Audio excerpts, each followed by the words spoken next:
Well, I finally watched the next episode of Star Wars: The Clone Wars. I can't say I'm that impressed by it.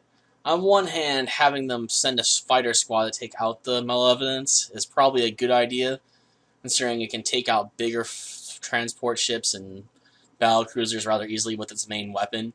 So hopefully getting close with some smaller, faster fighters is a good idea.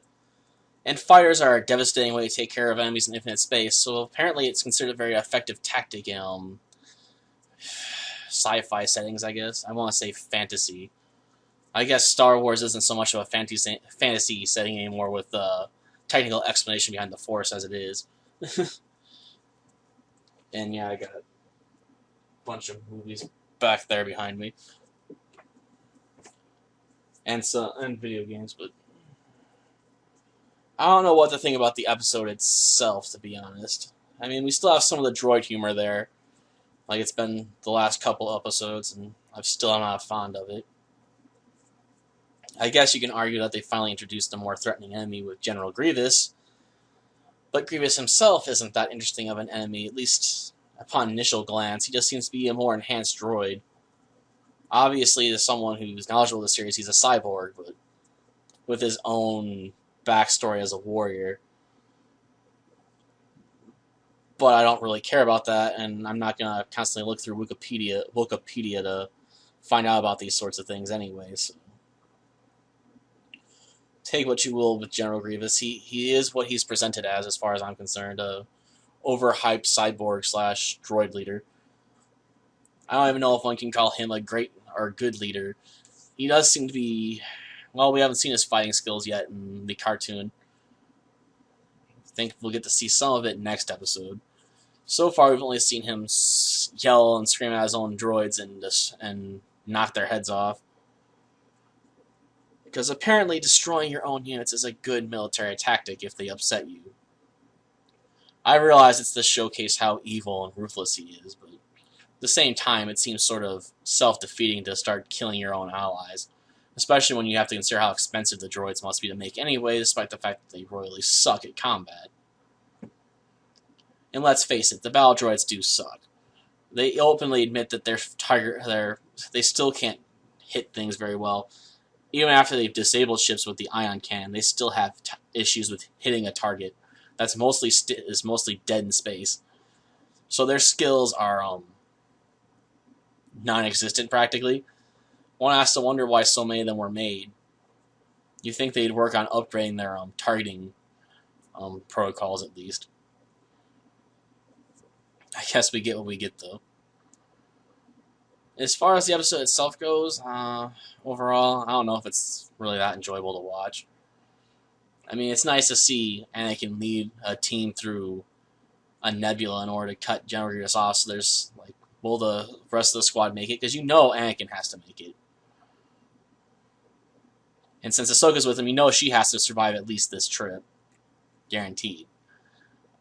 But then it stretches all credulity and reminds me of why Star Wars is such a crazy setup for a universe anyway. Because you have living being entities in the nebula. I realize not everything necessarily has to be able to survive on an Earth-like planet, but how on Earth does something survive in outer space? I mean, we got to see that with Jedi Master Kun as well in the previous episode. Not that I showed the clip, but he also can survive for a limited time in space as well. Which makes no bleeding sense, in my opinion. I don't know if I'd really recommend watching this episode. It's just very average, I guess. Well, I guess that's true with most episodes. They're either average or below average or above average. Take your pick. And this one's just average. At least as far as the show goes so far. It doesn't seem any better or worse than the first episode, to be honest. I can only hope they get better. I'm told they get better as the seasons progress. So hopefully, once we get out of like the first season, or at least through a good chunk of it, we'll finally start getting to the better episodes in the season 2 or season 3 when I eventually get to them. Though that might be next month, to be honest, because I'm gonna have to spend 22. There's 22 episodes in season 1, and we're on episode 3 of 22 so far. And that's really all I gotta say about the episode. It's average. It's got some decent action, I guess, but it's very short and brief, like combat should be, I guess. But it's just not as interesting as it could have been because you know Anakin's involved.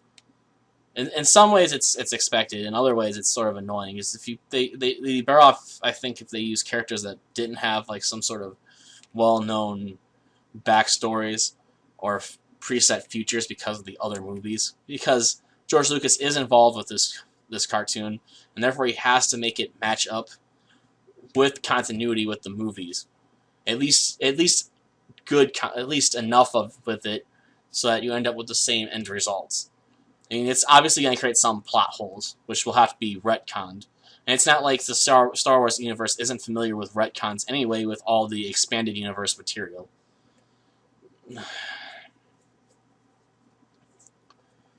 So yeah, hopefully they'll start covering characters that aren't Anakin or were shown in Revenge of the Sith, so we know they have to survive at least until then when Order 66 goes off.